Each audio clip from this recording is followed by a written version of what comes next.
Hey everybody, welcome back. EDGYTIM here. Believe it or not, it's that time of the week. It's time for everyone's favorite podcast, of course, talking about third and I can find my mouse here.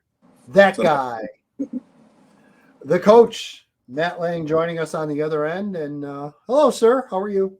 I'm doing good. Yeah, just recovering from a great weekend of football down here at the University of Illinois, and getting ready for week 3. Wasn't quite as good as Northern Illinois University, but still good for the Fighting man, Illini. I tell you what, there's a lot. It was That was a amazing. great weekend of football. I mean, that was just Yeah. incredible, and I think everybody in the stadium at Illinois, it was a packed house, by the way, just an incredible environment, and I have the utmost respect for both of those coaches, and Leopold and Coach Bielema. But I think everybody in the back of their mind was like going, "What the heck just happened in South Bend?" I mean, so there's just a lot of neat football this weekend, and it was great. It was great. So great I go Saturday. I'm covering Marian Catholic and Chicago Heights against Homewood Flossmoor. Neighborhood kind of rivalry. They've been going back and forth for years. And about halfway through the third quarter, I get a text from my brother. Turn on Notre Dame and NIU now. I'm like, dude, I'm covering a game. He's like, okay. As soon as you get to the car, turn on Notre Dame and NIU. And then obviously, once the game ended, I got caught up on everything. But yeah, it just unbelievable. Could be more happier for Thomas Hammock and for NIU. They do things the right way. He recruits guys the right way. They stick to the high school guys. They're not a big transfer portal in or out school. I mean, and that goes back to Joe Novak. All the years that Joe Novak got that program really going, and Thomas is the first to admit it. There's a lot of things that he does that were Joe Novak staples, including not putting a million offers out there to the kids, and they really do. Thomas tries really hard to do things the right way, and the hard way is always their logo, and so you couldn't be happier for them. And obviously Notre Dame fans not too happy, but it's college football. I'll take it back a step further. I remember when the Northern Illinois came down here during the Ron Turner era, and they took Illinois to the fourth quarter, and it was a 17-12 win. And there were people down here freaking out, and Ron Turner was the first one to say, listen, you guys have no idea what you're talking about. Yeah. Joe Novak is an excellent coach, and he's like, those kids in DeKalb are tough kids. And so it doesn't matter who's coach there, from Jerry Kill to everybody. The Northern Illinois DeKalb recipe is a good recipe, and it's a recipe that works. And that's the beauty of college football. It's the beauty of football in general. Yeah. You better put your chin strap on, because there is no one that thought that after Notre Dame beat Texas A&M down there in front of 12th man, that they were going to come up and basically kind of get it taken to them by NIU. So football is the greatest sport, and we could talk about that. And but that's a great win for NIU. Well, the other thing to cover real quickly, since we're talking college football, I think people a lot of times, your casual college football fans, you don't realize, you've got Illinois and you've got Northwestern, and might be good years, might not be good years with those two, and then Northern Illinois kind of follows behind them, and more years than not lately, Northern's in the race for the MAC, and they usually wind up going to a bowl, which is great. But you go FCS and below, and this state's got some great football, great college football. Look at the Missouri Valley. You've got Southern Illinois. You've got Illinois State. You've got you've got Western in the Ohio Valley now, which obviously Western hasn't been going great for a while, but to me, it's always a matter of time, because it's just Northern's just got too much history not to be. Coach Wilkerson's turned it around at Eastern Illinois. Eastern Illinois is winning games. They've been ranked on and off in FCS. There are some, and then even you go all the way down to D3. You've got North Central College, which is an absolute power now in Division III, loaded with state of Illinois kids. You go to Wisconsin in the WIAC, which is another power conference, and half those programs are Illinois kids. So, Matt, outside of the big Division One, there's some great football played in this state. Yeah, and there's great. If you had to go with the whole Midwest, there's a lot of great football. You know, I mean, and you just, but in our state, because that's what we're talking about, you hit them all. You know, and we didn't even begin to talk about Norm Esch at Illinois Wesleyan. You know, Augustine Wheaton College is always a power. Yeah, there's all kinds of them. Illinois College is supposed to look like they're going to have a good year this year. So yeah, and I have a former football player from Havana that's playing at Illinois College, and he said, "Coach, he's like, we're legit. We're playing well. We're beating people, and you know what has happened is in a lot of these Division threes and a lot of these schools in general, and that's another path we could go down. Facilities is upgraded. Kids want to play. Kids want to go where they can play and have success. So, I mean, everything we've had in our state, football, I think, has been really good. I mean, you could go east to west and north to south. We've had good football. And where it relates to the small school football audience, and the coaches know this as well as anyone, those rosters are loaded with small school football kids, especially at the D3 level, kids that either get overlooked or they might be an inch or two short or a few pounds light. They go to D3, wind up being All-Americans. I mean, you know, look at Lennon from Glenwood, who goes to North Central College, becomes a monster in D3, and you know, there's stories up and down all over these teams that end up being just terrific programs and backed by kids, Illinois kids, small school kids. So yeah, it's important for sure to recognize those schools. They do a great job. So, all right, so let's go through. We are wrapping up week 2, previewing week 3. Now we're going to go through and we're going to go through the top ranked teams, and we're going to add a little something here because in case you haven't noticed, we have not had any Associated Press polls up until actually this afternoon. So what's going on is just to give you a very quick thumbnail. AP, there's been some problems. Some people that were doing things for years all of a sudden don't work there, or unfortunately, a couple of them have passed away. So there's been some scrambling behind the scenes. I know some of the writers have gotten together. So they finally put out a first ranking for week 3. Basically, I was told they are still in the process of lining up their voters for the poll. So if the poll looks a little off, give them a little break. Give them a week or 2 for these guys to get things under them and to get their voters lined up. And I'm sure that poll will certainly tighten up over the next few weeks. So that's to give everyone an idea of what's going on. There were some issues there. It seems like they're starting to work their way through. We got rankings this afternoon. For this show, we are going to continue to use our friends at NUIC Football. Why? Because they're damn good, and 2, they're consistent. They're there every single week. And again, we appreciate them, and they've been good to us, and we're going to be good to them as well as our friends from View from the West. So, Matt, let's go through. We'll start in 3A. I will just say I want to piggyback off that. Yeah. This is for another conversation some other time, but you know, our world's changing in terms of newspapers. Oh yeah, well, it has changed and will continue to. It has changed and it will continue to change. You know, I drive by, and again, I'm not trying to throw egg on anybody here in Champaign, Illinois, but you know, our News Gazette, big building that we have in downtown Champaign on Neal Street is no longer really in existence. You know, the News Gazette has moved on the other side of town. And so I'm just saying, you know, like things have changed in terms of who's working for the newspaper, who's writing for the newspaper, who's on the Associated Press. Oh, yeah. I mean, it's completely different. But it's everything. Our whole football concept is changing. You know, I heard a conversation today about the bowl system and how there's 42 bowls, but, you know, in some ways, these bowl games are kind of exhibitions at the end of the season because certain players don't want to play. And it's kind of like, hey, times are changing. You just got to kind of roll with it a little bit. And that alludes to what you were talking about with the AP and the newspapers. So we'll get used to it and we'll find who we got to find that's playing and we'll talk about them. Matt, those big buildings, and believe me, they're all over Chicagoland, everywhere. They're shells. I mean, there's nothing really going on there. Most of these guys are working from home now anyway. Yeah. And, you know, I mean, even the newspapers, even like a lot of their customer service.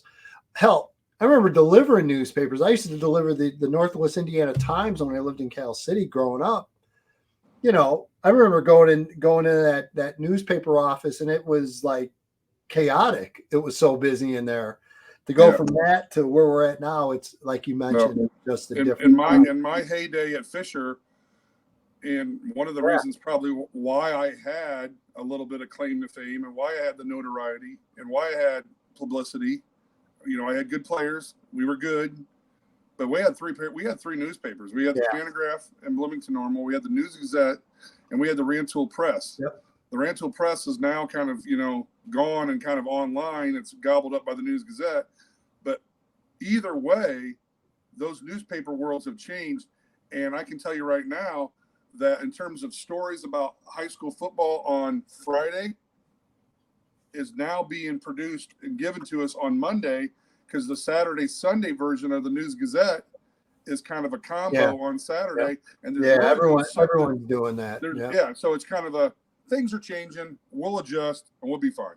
The point of this, please support your local papers. You have to. If you want coverage, that's the only way. Otherwise, they're going to continue to dry up, and then what? I don't know. I don't know where we go. So support your local newspapers. All right, so let's go through. We're going to start with the Class 3A. We're going to talk a lot about 3A tonight. There's obviously a huge game this week, which we're going to get to. But first, Matt, let's go through NUICfootball.com 3A top 10 poll. We'll start at the bottom. So these are teams receiving votes in the 3A poll. Didn't make the top 10. Roxana, Nashville, and Eureka. Number 10, Tolono Unity. Number 9 is Dupac. Number 8 is Monmouth Is it Roseville or Rossville? Roseville. Thank you. St. Joe Ogden, it's 7. Seneca at 6. Williamsville at 5. Wilmington at 4. Princeton 3.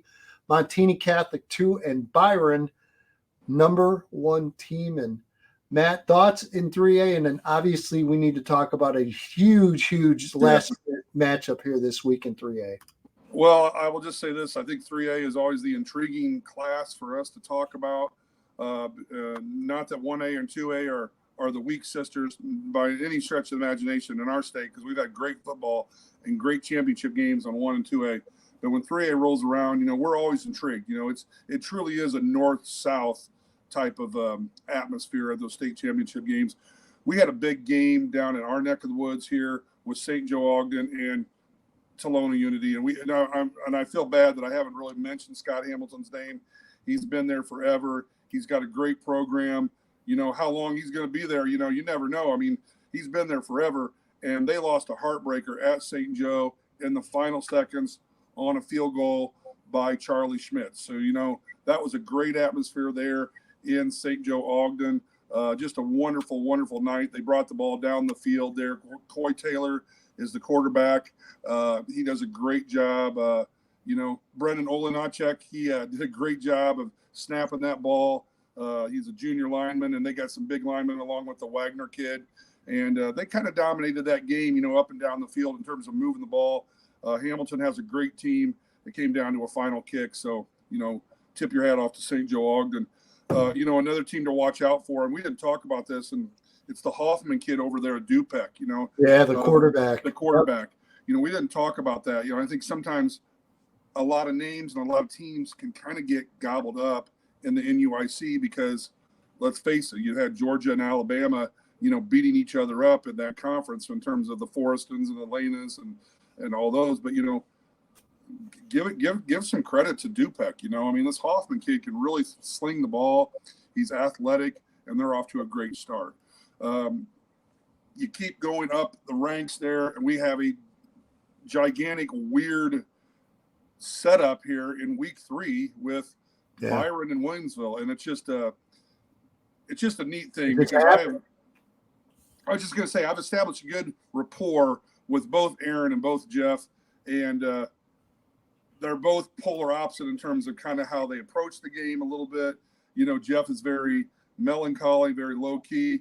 Aaron, I wouldn't say he's bubbly and rambunctious, but he has a lot to say, and this is a big game, and 2 great coaches that have great programs.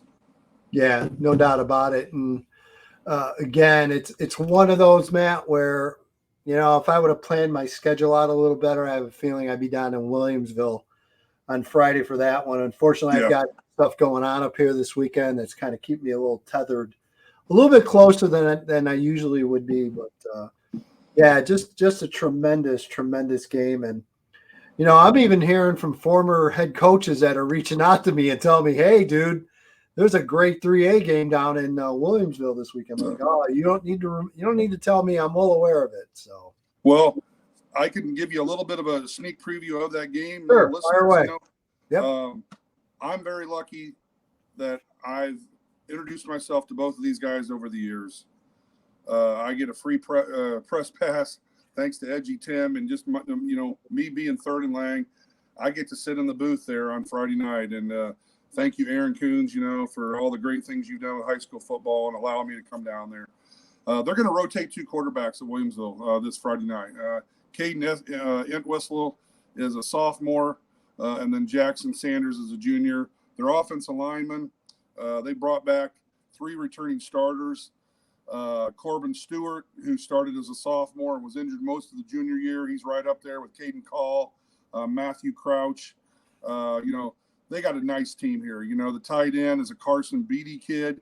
He's also started on the offensive line since he was a sophomore. And then they got their running back, one of their bell cows, a real good guy in terms of Braddock Cates, who was an all-stater last year, and he rushed for over 400 yards in the first 2 weeks. Defensively, for Williamsville, they're going to be challenged. They're going to be challenged by a really good offensive line in Byron. But Williamsville, they returned 7 starters from last year. They got a fast group. They're getting better. They're getting stronger. They're going sideline to sideline. They're coming up. They're smacking people. In the words of Aaron Coons, excuse me, Byron they're an outstanding program. They're the returning 3A champs. Their wing T offense is very potent. When Byron gets the ball, it's very hard to stop them. They have unbelievable offensive line play, and they've added some really good wrinkles. Defensively, they are just a very good team, And so once they get that ball back, the mental combustion kind of goes through the other team like, oh gosh, Byron has the football. And that can kind of wear on people. And so that's what makes Byron. They do the things they do, and they impose their will on you, and you better be ready to play that.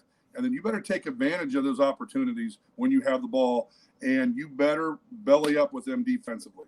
Yeah, you mentioned returning starters, and I know they bring a couple of O linemen back from last year, and probably trying to break in 2 or 3 new faces in there. But you got a kid like Nolan Brass, who's a senior, 6'3", 300 pounds, and then you look at the skills and the speed for Byron. Caden Considine is going to be a major recruiting guy, and I think he already is, honestly, in the 2026 class. He's only a junior. Braden Knoll had a huge year at running back and defensive back. He's a senior, so I'm dying to see how well he does. And Andrew Talbert was the quote-unquote freshman that came in during that state title game. They put him under center, and then bam, he goes off in the state title game. So I'm dying to see how his game has improved since last year. So again, just a danger. Well, hey, they're number one in everyone's 3A poll for a reason. Yeah. I'm sure Williamsville is loving the fact that they're going to have to go down there and play. Should be a great atmosphere and a great game. Well, I would tell Matt, you, I don't think you could ask for a much better game this early in the year. No. They're both going to get better because of it. Their odds are they might run into each other in 8-9 weeks. Yeah, it's a great atmosphere. It's a great situation. You basically talked about Byron, and I thank you for that. You look at this Talbert kid. He's kind of I almost compare it to like when Tua came out of nowhere in the championship game with Alabama, and it's like, Tua who? What? Who's this guy? Yeah. And it's like his speed and his electricity and his elusiveness like opened up everybody's eyes in that 3A championship where they basically just dominated from the opening whistle. But when I talk to Jeff about this game, he'll literally tell me, he's like, Matt, we don't treat any game differently. We're preparing for this game like this is a playoff game. As is Williamsville. Yeah. And he's like, Aaron does an unreal job of getting a lot of players out, getting the ball in players' hands, in space. They're very dynamic. They're very diverse. He's like, but I'm going to be honest with you. He's like, our biggest concern is this is our first long road trip, Right. in a while. And Yeah, but that's so cool, though. He's like, we're getting off the bus to play a game. And he's like, but it's going to take us about 3 hours to get down there. And he's like, but this is good for us. This is going to battle test us, because he's like, not only are they good, he's like, but they have the facility and the fans to back it up, and they expect to be playing at a high level. He's like, you couldn't ask for anything better. This as a former coach, it's a bonding time too. It's a chance to get together with your guys and go sit in a Yellow Rocket for 3 hours. And knowing Byron, there'll be luxury coaches, I'm sure. But to get in the buses and travel and have a meal and get that road warrior mentality, hey, it's exactly what you could ask for. And again, just kind of a one-off fluke is the reason this whole game's going down. And again, we talked about this. I know I talked about this in my other podcast, talking about early season scheduling. Got to give these coaches a lot of credit for stepping up, because 4 or 5 years ago we didn't see this. You just didn't see. Everyone was close to the vest and making sure they got those 5 wins, not rolling dice, not saying, hey. But if you're a program like a Byron or a Williamsville, you know what? You don't care. You just want to play, and you want to play great competition. Go for it. And Matt, or a Rochester that took on. Right. We're seeing that more and more, which I think is a great thing, that more and more schools here are kind of challenging themselves at all levels, saying, hey, let's play some great early competition and see where we're at. I love it. Yeah. All right, so that's 3A. Let us go over to the NUIC football rankings, and let's go through 2A. So receiving votes, but not quite in the top 10 in 2A, according to NUICfootball.com. Pana, Chicago Christian, Mater Dei, Bismarck Henning, and Gibson City, Melvin Sibley. Yep. Also all receiving votes. Number 10, Moments. Number 9, Tri-Valley. Number 8, Chester. Number 7, Johnston City. Number 6, Shelbyville. Number 5, Quincy Notre Dame. Rock Ridge at 4, Farmington at 3, BCC, Bloomington Central Catholic at 2, and number 1, Marola Forsyth. Anything jump out at you in the way, sir? Well, obviously you had great run at Fisher, and that was a wonderful situation and scenario for me. We had 2 rivals, and it was Leroy and it was Gibson City, and I wouldn't even consider Gibson City a rival because they beat us and they were very good, and they've kind of been in a little bit of a they're a good football program, they're a good football team. They've had a little bit of a transition, with Mike leaving and with a new coach, but they got a big game this week against Fisher, and they're off to a 2-0 start. They won their first game against Ridgeview, and then they were able to beat Warrensburg here in week 2. And so this is going to be a really interesting game for Gibson City. I would say their dudes or their top guys are Jacob Chase. He's their running back. And in that situation, that 24-21 win at Warrensburg-Latham, which was on the road, that's a pretty good win. He had 273 rushing yards. And so that's the Jacob Chase kid I'm talking about. There you go. Look at that thing. Look at the dream team of coaches, which, by the way, I'm listening. In that photo right there, there are 2 assistant coaches. Are they in jail? No. One of them is now the defensive coordinator at Gibson City in Colton Leak, a Lexington graduate. And the other one, I don't think he's in there because he was a volunteer. He was my first offensive lineman to be All-State. It was Ryan Green. And Ryan Green is a rising star in the coaching fraternity. Andy Romine will tell you that firsthand. Tuscola beat Fisher. He was very impressed with Ryan Green running the defense for a gritty Fisher football team. But we'll talk about Fisher a little bit later. But what I was going to tell you, Gibson City has Braden Elliott quarterback, Trent Weatherall, a wide receiver. Defensively, they got some guys that can play. Connor Kittinger is a defensive back. Defensive line is Logan Ward, and then Riker Gruauer is he's a linebacker. They do a good job. They need to be more consistent on defense, but Gibson City could be one of those teams that can kind of move up the ranks in 2A. Along with don't forget about Coach Dodd at Bismarck. One of my all-time favorite memories. You didn't think I had this. I still have all the stuff from making my visit to Fisher when you were coach. You like that, didn't you? What does it say down there in the bottom? It's in -5 fonts. You might have to get the magnifying glass out. No, I think I can see it. Fisher Football Stadium renovation year 1. Is that what you're talking about? I think there's a tribute to you, sir. Yep. Week 4, beat Dakota, EDGYTIM visit. Look at that. I didn't even know that was on there. What? That is awesome. But again, look at that smile on your face. Oh, yeah. Oh, it was great. And by the way, I don't care what anyone says, top 5 high school logo of all time, the Fisher Bunny. No doubt in my mind. Great. You know what? All I know is that the EDGYTIM audience loved the Fisher Bunnies, and I think we sold some gear for Fisher. We had some people ordering stuff online, Fisher Bunny gear. It was the fact that we were able to get, still to this day, the fact that we're able to get an outfit from Chicago to come down to Fisher to get in our house for the playoffs. An outfit, yeah. And Jen Latta was in the studio, and she mentioned the Fisher Bunnies. Yep. Jen Latta is now at ESPN. She's big time. I know. But I remember that. People don't realize it's funny because I'm wearing the Barstool hat tonight. Because again, I don't know if you saw, but I did a podcast with Eddie from Barstool. It was it was awesome. And he talked about, he was on my website when he was in high school. So I mean, that's amazing. You mentioned Jen Latta, and I mean, I worked with her. I worked with Kelly Kroll. I worked with Sierra Santos. I've worked with some big time people. Obviously, I had nothing to do. It's just, and it's funny you mention that because NBC Sports, September 30th, they're done. It's over. They're all done. They go away.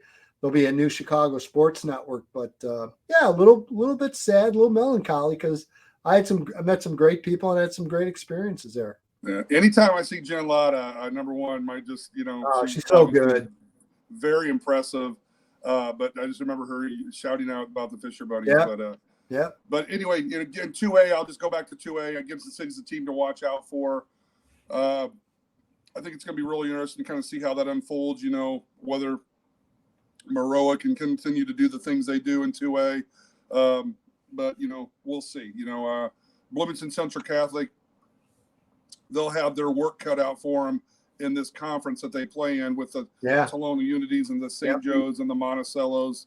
It's just going to be really interesting to see how it all unfolds. They can wind up being one of those 4 or 5 win teams when it all comes down to it. You just don't know what the conference, but they get in. They're going to be one of those that are going to be really, really tough. And we already talked about Matthew Brady, the quarterback, who, by the way, I think I just saw on Twitter, he's going to visit Illinois soon. So again, it's a team to watch out for. I don't think there's any doubt about it. So we'll definitely keep track of that. Matt, let's go to 1A. We'll take a look here and we'll give you the top 10. Now this is an interesting one this week. According to NUICfootball.com, their top 10 Class 1A rankings. Again, lots and lots of votes. A lot of schools receiving votes. It just can't crack right now.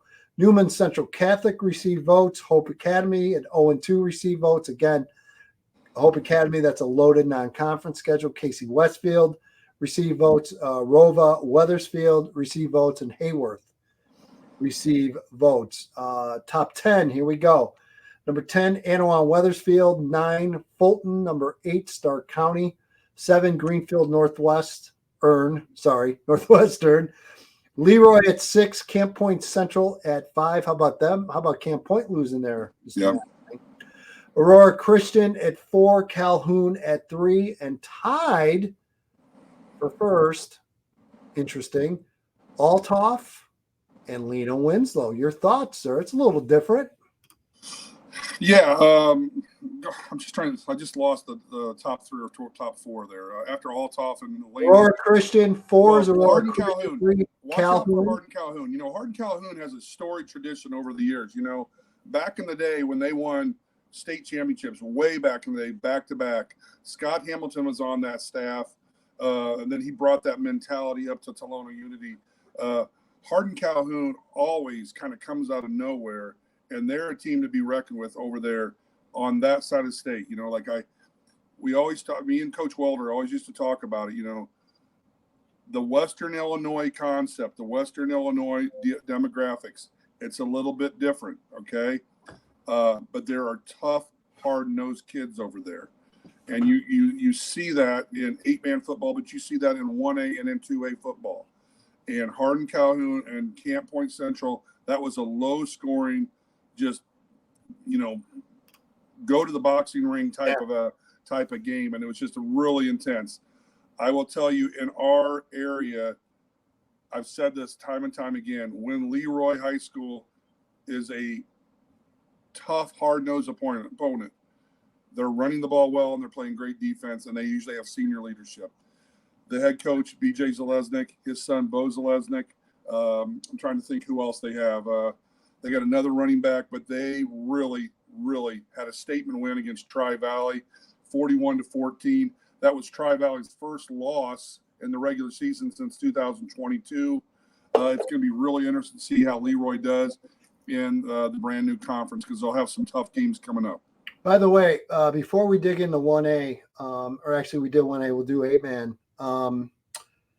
Our subject matter last week got a lot of attention and I think a lot of views when we talked about why don't we maybe someday see a small school kind of jamboree. And again, we had the guys from View from the West talking about it, claiming we called them out, which, if those guys are just obviously having a little fun with it. But they agreed. They thought it was a terrific idea and something that I hope it's something that somebody takes and runs with it. I mean, I'd love to take it and run with it, but I would rather have a small school group. And I mentioned View from the West and NUIC football, get together and start throwing this stuff around with your coaches. And those guys step forward. I mean, if I think the hardest problem, as we talked about, would be scheduling. I mean, you've got to find schools. And again, NUIC, with the way they're scheduling their conferences right now, probably not a good time, because I just don't know if they're going to be able to really line that up and be able to do it. But I hope to see something like that happen. Be great. I wanted to throw some other names in that 1A and 2A at you. Yeah, go ahead. I always think of these teams in the western side of the state. Like they used to have these basketball showcases, and they would play them at Robertson like Fieldhouse. Quincy, right? Didn't Quincy always have? But they would also play them at Robertson Fieldhouse, where Bradley played basketball. They would have these all-day events. Now, I know with football and scheduling it's a little bit different, but I just keep thinking of like the Rova high schools and the Wethersfield high schools that are now co-oping with other teams. Solid, sound tradition football programs in the 80s and the 90s. And so here's the big question that I'll throw by you, and I'd throw that out to the other guys we work with as well and talk to. Would it draw? Yeah. Would fans travel? I don't know. That would be a key.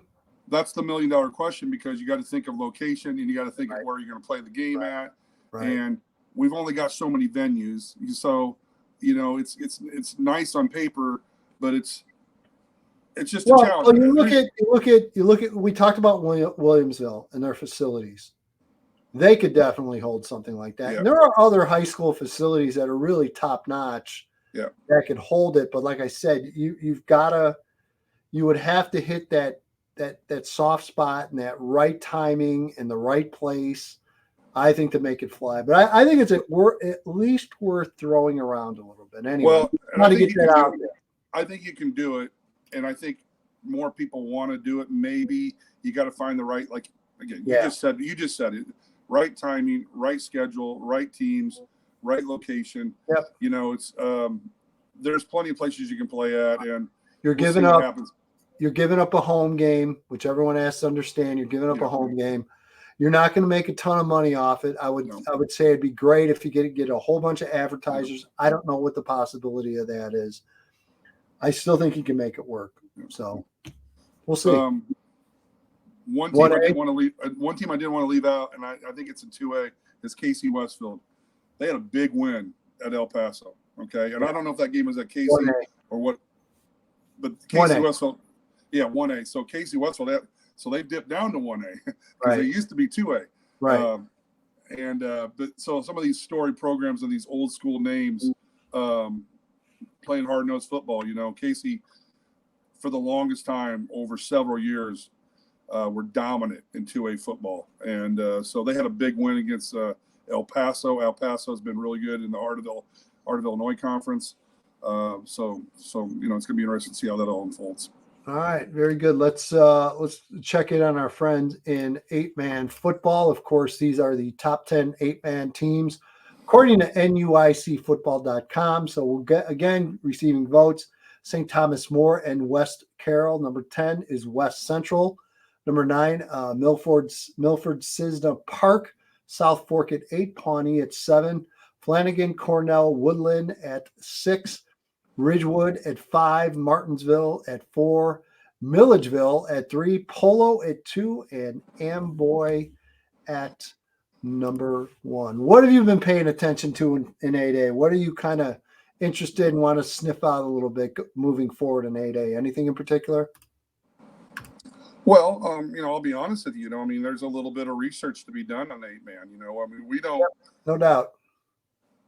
Every year, it's going to change, and in 8-mans especially, with the lower numbers, what is the player development in 8-man?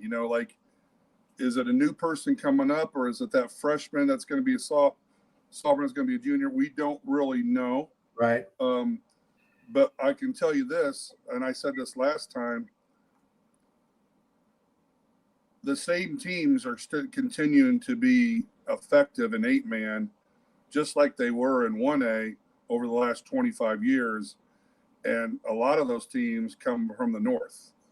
Okay, like Milledgeville, maybe been down on their lucks, and the Orangeville's been down on their lucks because they're in the NUIC and their enrollment was down. Exactly.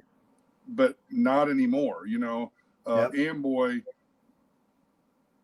they got about 40 kids out for football, and they're big.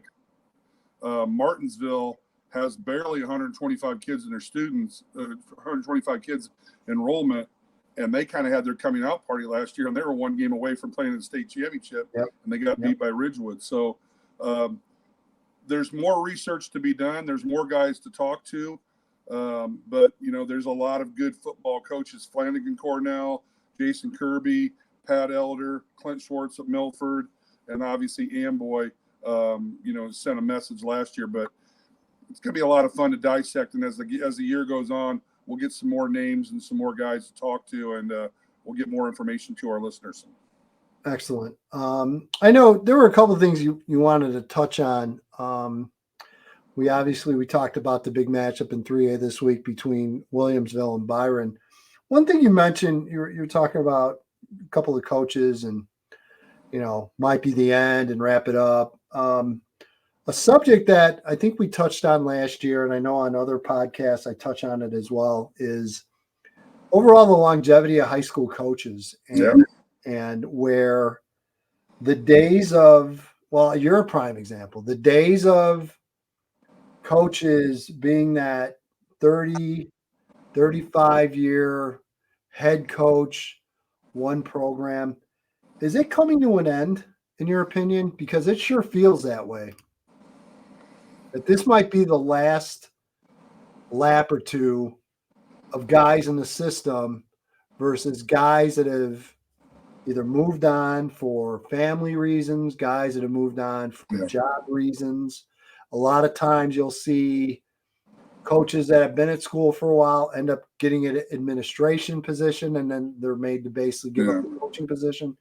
Are we seeing that more and more, or is that me kind of making something out of something that really isn't? Well, I think that used to happen in terms of the coaches going the administration route.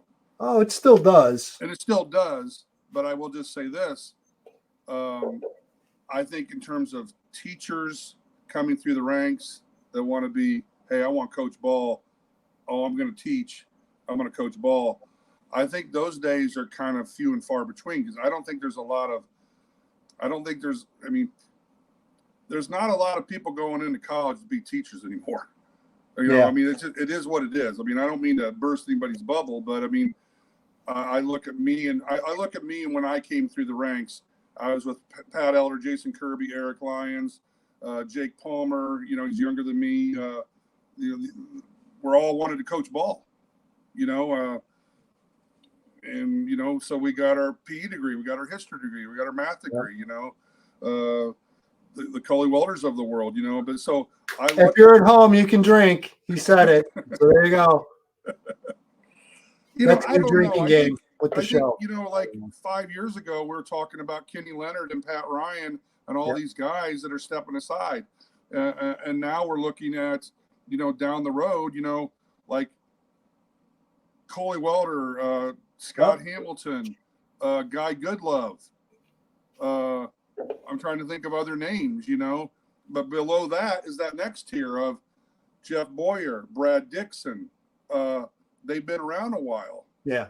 After that, I don't know who that next level of guy is. Exactly. I don't know who that next level of guy is because they might get in it for 4 or 5 years and then might go a different direction. I mean, it kind of is what it is. I mean, you got young coaches over there in the heart of Illinois, heart of Illinois Central Conference now.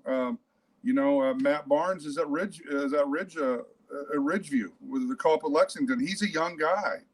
The coach at El Paso is 24 years old. But I don't think you're going to see very many of those guys come up through the ranks anymore. And I don't know if that'll ever change. Hopefully it does. But I mean, like Andy Romine, I'm 52. Andy Romine, he's in his late 30s, early 40s. Him and Eric Lyons and some of these guys, they're going to be around for a while. But then, who is that next level down below them? Yeah, we don't know.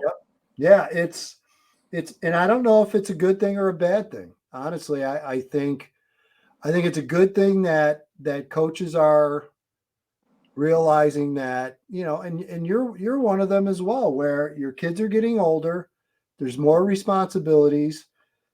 So you end up having to make a choice, and that's a really hard decision. Firsthand about that. It's a tough decision, but you got to do what's best for your family. And we're seeing, and I'm glad to see guys do that more and more, but it definitely impacts the profession. There's no doubt about it. Well, and that's another topic for another time, but I could talk about some guys I know that are high school football coaches, head football coaches, and it's a slippery slope of how we do balance, or how we balance our schedules. 100%. And, but it's going to be interesting to see what the future of high school football coaching is. I just think of like all these guys that are stepping aside from the Todd Kuskas of the world to, it's just different, there's different, there's new names, and there's new leadership at these schools, and football is changing. You know what I'm saying? So is 1A football? It's something to watch for sure. It's something to watch. Is 1A football and 8-man football? Is that going to be kind of our lower level, and then it's 2A and 3A, and we that's a whole different subject. Yeah. And like who's coming up through these ranks? And also too, like these teachers that want to get these jobs, do they want to relocate in a rural community? Do they want to relocate in a small community, or do they want to go to a bigger school where they make a little bit more money and they kind of, earn their stripes and learn the ropes? Yeah. Yeah. So a lot involved in it, and it's something we'll continue to keep tabs of and track of. But it's definitely something that seems to be coming up more and more these days. And again, just less and less. It seems like there's less and less of those coaches that, especially guys that have been at one school. I mean, that is almost completely unheard of now. The other thing, and we've talked about this too, and it continues to be a thing, certainly up here it is. guys that put their time in retire, and then the next year they're assistant coaching somewhere. Yeah. I mean, that happens constantly. I can tell Yes. you guys that, the next year they're loving life because they're still coaching football, except that they don't have school or teaching responsibilities. They go home. They go Sure. home after practice. They don't have to worry about anything else. They don't have to deal with kids, and you only have to deal with kids when they show up for practice. So it's, to me, I really like that because it's kept these veteran coaches around the game. Yeah.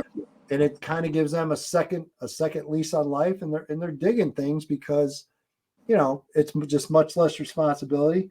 Plus, they're still keeping a hand in it and getting involved. So it's another thing that's been kind of interesting to follow. Yeah, no, and they, like the I'm trying to think of what Mark Ramsey for the longest time when he was coaching at Central A&M, and then when he went to St. Teresa, he would have older coaches with him to help, relieve some of the duties and stuff like that. But that's what you would want. You want a mixture of older coaches and younger coaches, and the older guys still want to be around it because they can't get it out of their system. Yep. And but in our neck of the woods right now, I can tell you right now, BJ Zalesnik's been there for a gazillion years. Okay, not Pat Ryan, but Scott Hamilton, Mark Dodd at Bismarck. Okay, Guy Goodlove at Westville. We're all there. You go, Coley Welter. It's empty. I ran out. So, but anyway, so you have a lot of great coaches that are. I'm not saying they're done or getting close to being done, but they've been there a long time. They've had a lot of success. Yeah, and again, I think it's one of the strengths of this state are the coaches and just some tremendous high school coaches that have been out there, and we'll continue. So, all right, what else you got? You got anything else before we wrap this up? Hey, by the way, do you feel like doing a live one soon? What's that? A live podcast where people could actually hit us with questions and stuff while we're doing it? I'm working on my background, and just give me a little bit of time. God, no, you can't do enough work to fix that background, but I know what you're talking about. It's going to be good. It's going to be good. I'm going to be ready, and I don't know, just like we talked about this off the air, like we're working on our schedule to get it lined up. We're working on our schedule. Third and last. Right now, for those behind the scenes, we're recording at really weird times. So. We're just kind of running. We're running in third or fourth gear, and it's going to get better. But I will just say, we had a really great week of college football and high school football. Yeah. This last weekend, we talked about that, and the weather's going to start getting colder, and what can you say? This is the time of the year where I really love, and me too. I know for me, I had a great experience on Saturday night with my son. Awesome. They stormed the field, and my son looked at me and he goes, I'm gone, Dad, I'm gone. And he went out on the field, and awesome. He came back about 25 minutes later and took a lot of pictures. So that was a neat experience for me, and I'm just excited about week 3, and I think it's going to be a great entertainment, great, awesome game down there in Williamsville and everywhere else in the state of Illinois. Yeah. All right. It's going to do it for week 3. So for Matt Leng, EDGYTIM, and stay tuned. I'll when we decide to do a live one, I'll give you guys plenty of notice and make sure you're all available, and you'll be able to watch this live through my YouTube channel, EDGYTIM channel. That's the name of it, EDGYTIM channel. And you can send us DMs and messages, and we can answer your questions, and you can make fun of Matt and whatever you want to do. So, all right, that'll do it. Thanks for watching, everybody.